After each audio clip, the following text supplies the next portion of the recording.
Méditation du 11 octobre. Et vous, êtes-vous d'accord avec ces projets? Il proposa aux chefs et aux soldats de sa garde personnelle de boucher les sources situées en dehors de la ville. Ceux-ci approuvèrent son idée. 2 Chroniques 32, le verset 3 dans la version Bible en français courant. Lorsqu'Ézéchias a vu que Sennachérib, roi d'Assyrie, avait l'intention d'attaquer la ville, 2 choses se sont produites qui sont la clé du succès. Clé numéro 2, planifier. Il est important d'établir une ligne de travail si l'on veut obtenir des résultats. Improviser n'est pas une bonne stratégie pour réussir et Ézéchias le savait très bien. Son plan consistait à mettre hors service les sources d'eau à l'extérieur de la ville de sorte que lorsque Sennachérib assiégerait Juda, il n'aurait pas d'eau pour approvisionner son peuple et ses chevaux. Ils amèneraient l'eau à l'intérieur de la ville au moyen de tunnels. Les événements importants de la vie tels que le mariage, les enfants ou les études doivent être planifiés, sinon nous aurons des mariages ratés, des enfants mal éduqués avec des problèmes de personnalité et nous serons des professionnels incompétents. Même s'il est vrai qu'il y a des moments d'improvisation qui se passent bien, la planification sera toujours la meilleure solution. Ne prenez pas de risques, ne laissez pas votre réussite aux mains du hasard, planifiez toujours. Au ciel, un plan parfait a été élaboré pour nous. Jésus l'a mis en œuvre et l'a accompli à la lettre. Inutile de dire que ça a été un succès total. Clé numéro 3, soutenir le chef. Lorsqu'Ézéchias a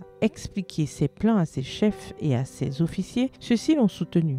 Contrairement à ce qui s'est passé dans une église où un membre n'exécutait les plans que s'il en était responsable, jamais quand quelqu'un d'autre l'était. Il ne soutenait pas les plans de l'église, il ne remplissait pas avec sagesse le poste qui lui avait été assigné et causait continuellement des problèmes au comité. De plus, il critiquait les responsables. Êtes-vous comme ce frère ou comme les chefs et les officiers d'Ézéchias? Nous devons être humbles pour reconnaître que d'autres ont un meilleur plan que le nôtre ou sont à l'origine d'initiatives. Les soutenir ne nous rendra pas faibles, au contraire. Un bon plan pour l'équipe fait de nous tous des gagnants lorsque nous le soutenons tous. Pousser tout le monde du même côté est la meilleure façon d'avancer. Le plan de l'ennemi est de nous diviser, car il sait que de cette façon nous stagnerons.